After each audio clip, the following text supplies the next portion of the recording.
दमा, अस्थमा के लिए, पेट में सूजन है। देखिए शोथ कहीं पर भी है बॉडी के अंदर, हर जगह शोथ को दूर करेगा। हर बीमारी को दूर करने का सामर्थ्य अगर किसी पौधे में है तो ये है मकोई। इसके अंदर औषधीय गुण भरपूर हैं। इसमें फल लगे हुए हैं छोटे छोटे, आप देख रहे हैं। ये पकने के बाद में काले हो जाते हैं। ये दो प्रकार की होती है, एक रेड कलर के फल होते हैं और एक ब्लैक कलर के होते हैं, लेकिन ये ब्लैक वाली और यही ज्यादा उत्तम मानी जाती है। नेत्रों के लिए, आंखों की कोई भी बीमारी है, चाहे कम दिखता है, रात्रि में नहीं दिखता है, आंखों में लाली है या दर्द होता है, ज्योति धीरे धीरे हमारी कम होती जा रही है, कि भी किसी भी अवस्था में नेत्र रोगों में आप इसका प्रयोग कर सकते हैं। इसके पत्तों का भी प्रयोग किया, इसका पंचांग प्रयोग करते हैं।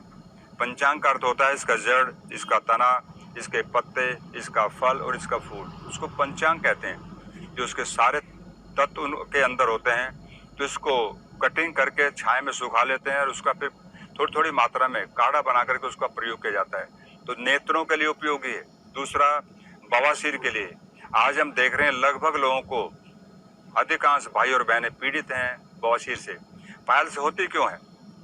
देखिए उसके होने में, अगर आप अधिक मात्रा में पपीते का प्रयोग करते हैं, बहुत ज्यादा पपीता खाते हैं, तो ऐसी अवस्था में भी आपको बवासीर हो जाएगी। दूसरा, हम जो बाहर की चीजें खाते हैं, जंक फूड खाते हैं, फास्ट फूड खाते हैं या रखा हुआ भोजन खाते हैं, उन सभी अवस्थाओं में हमें पायल्स होती है। कॉन्स्टिपेशन अगर आपको हो गया तो समझना 2-3 साल के बाद में पायल्स होनी निश्चित है। तो ऐसी अवस्था में हम क्या करें? हम शुद्ध सात्विक आहार लें, सब्जियों का ज्यादा प्रयोग करें। और देखिए आपकी जानकारी के लिए, शाक का प्रयोग नहीं करना चाहिए। आपका मेथी का साग, पालक, सरसों और चने का साग, जो हरी पत्ती वाली बात कर रहा हूँ, कई प्रदेशों में इसका बहुत मात्रा में प्रयोग किया जाता है।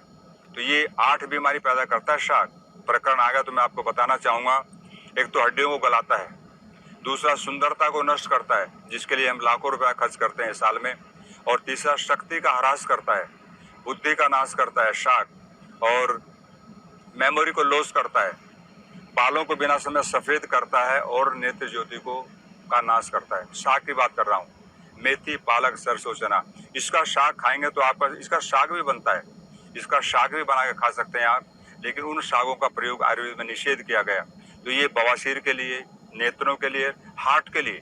आज हम देख रहे हैं हर गांव के अंदर, पहले ये बीमारियां शहरों में होती थी, लेकिन अब धीरे धीरे गांव में पहुंची, क्योंकि गांव का व्यक्ति आलसी हो गया, काम नहीं करता, ट्रैक्टर आ गया, उसका प्रयोग करता है और भैंस का दूध पीता है। आपकी जानकारी के लिए, भाई और बहनों के लिए, भैंस का दूध पीने से कोलेस्ट्रॉल बढ़ता है, और कोलेस्ट्रॉल की मात्रा जब बॉडी में बढ़ेगी तो हार्ट की प्रॉब्लम बढ़ेगी। तो इसलिए गाय का दूध पीना चाहिए। गाय का दूध सात्विक होता है और गाय भी देसी। आप जो HF गाय को गाय मानते हैं, आयुर्वेद उसको गाय नहीं मानता, हमारे शास्त्रों में उसको गाय नहीं माना गया। तो इसलिए देसी गाय का दूध पियेंगे तो आपको हार्ट की प्रॉब्लम कभी नहीं होगी। मेमोरी शार्प होती है और पूरी बॉडी के अंदर एक अच्छी हेल्थ हमको मिलती है। तो ये पौधा बहुत ही उत्तम है, अमूल्य है। इसका जितना वर्णन किया जाए उतना कम है। तो ये बवासीर के लिए, हार्ट के लिए, दमा, अस्थमा के लिए, पेट में सूजन है। देखिए शोथ कहीं पर भी है बॉडी के अंदर, हर जगह शोथ को दूर करेगा। कई बार हमारी किडनी फैटी हो जाती है, लीवर फैटी हो जाता है, स्प्लीन, तिल्ली के लिए और लीवर के लिए। मैंने आपसे पहले निवेदन किया था, कोई भी किसी प्रकार का रोग है जहां पर कोई दवाई काम नहीं करती, वहां पर 2 चीजों का प्रयोग किया जाता है, एक तो ये है और एक गिलोय। सब लोग जानते हैं। तो आप इस पौधे का प्रयोग कर सकते हैं, इसका पंचांग का प्रयोग कर सकते हैं, इसका पत्तों को लेकर के शाक बना के खा सकते हैं, और या इसका पंचांग लेकर के उसका काढ़ा बना करके ले सकते हैं। तो ये बहुत ही दिव्य पौधा है। इसका